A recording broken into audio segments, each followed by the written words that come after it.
so at a time where we didn't even have money to buy rice, and we were rescuing babies, and we were the only ones that would take babies at that time. Babies were going for about $18 on our border, and I would get calls from the local clinic and the local hospital, and they'd say, we have a baby. And I said, I can't even feed the ones that I have right now. Like, what? Please, is there another place? And they said, there's no other place. Life Impact's the only one that will take babies.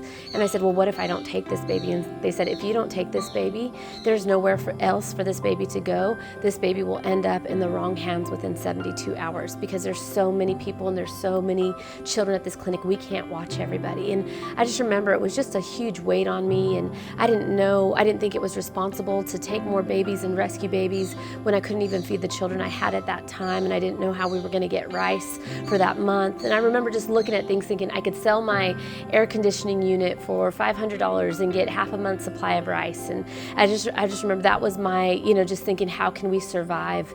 And it was just a huge weight, and I was really upset about it because I knew I'd been sent to this border to rescue, and I knew, that I don't know what's going to happen to these children. And so I went back. I had to go back. I spent the last of my savings to get back to America for one of our missionaries' graduation, and I stayed with some friends. And I remember just being there. I was jet lagged, I was tired, I was stressed, and I was thinking about rice.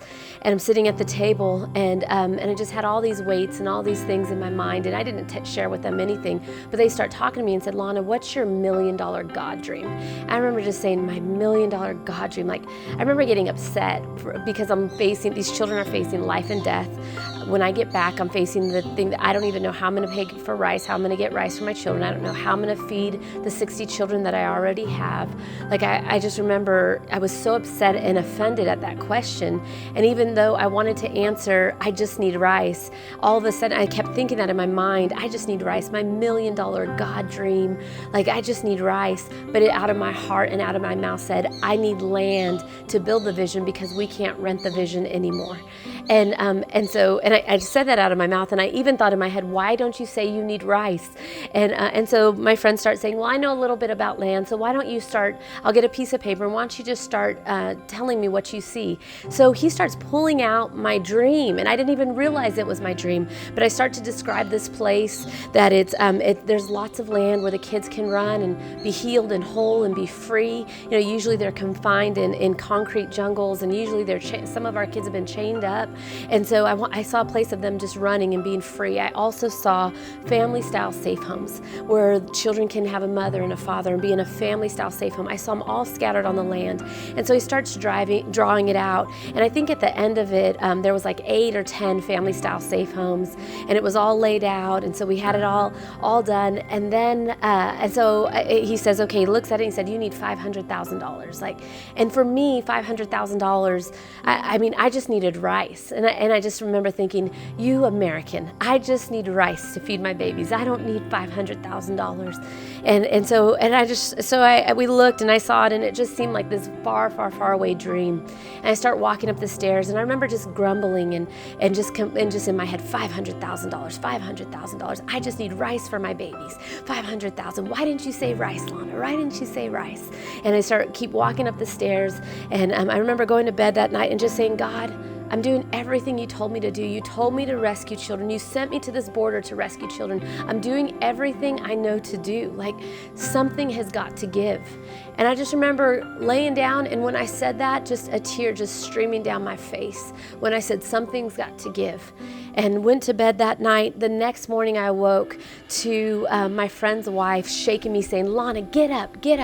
You have a meeting with Aaron's boss. Get up. They're going to get you your land. They're going to build you your homes. Get up. And as I started to sit up, the Lord spoke to me, and he said, and I did it all while you were sleeping. I don't need you to figure it out. I don't need you to work it out. I don't need you to figure out how you're going to feed my children, how you're going to fulfill my will on the earth, how you're going to reach my border. I don't need you to figure it out. All I need you to do is to trust and obey me. Can you do those two things, Lana? Can you trust and can you obey me? And just by that time, tears were streaming down my face, and I said, yes, sir, I can trust and obey you. And so it goes back where he said, I did it all while you were sleeping. It actually goes back to this scripture. My life scripture here has been Psalms 127, 3-5. As arrows in the hand of of a mighty man, so our children of the youth, they won't be ashamed, but they will subdue and conquer the enemy at the gate. But right before that, in Psalms 127, 1 through 2, it says, it's vain for you to rise up early, to go to bed late, to eat the bread of sorrow and anxious toil, for so he gives to his beloved even while they sleep, even in their sleep. And so now we just always say, if we have something that we're just up against, it's better for us to go to sleep so that God can work. He did it all in our sleep. And now this land is even bigger than we drew out. We just finished our 17th family-style safe home on the Promised Land.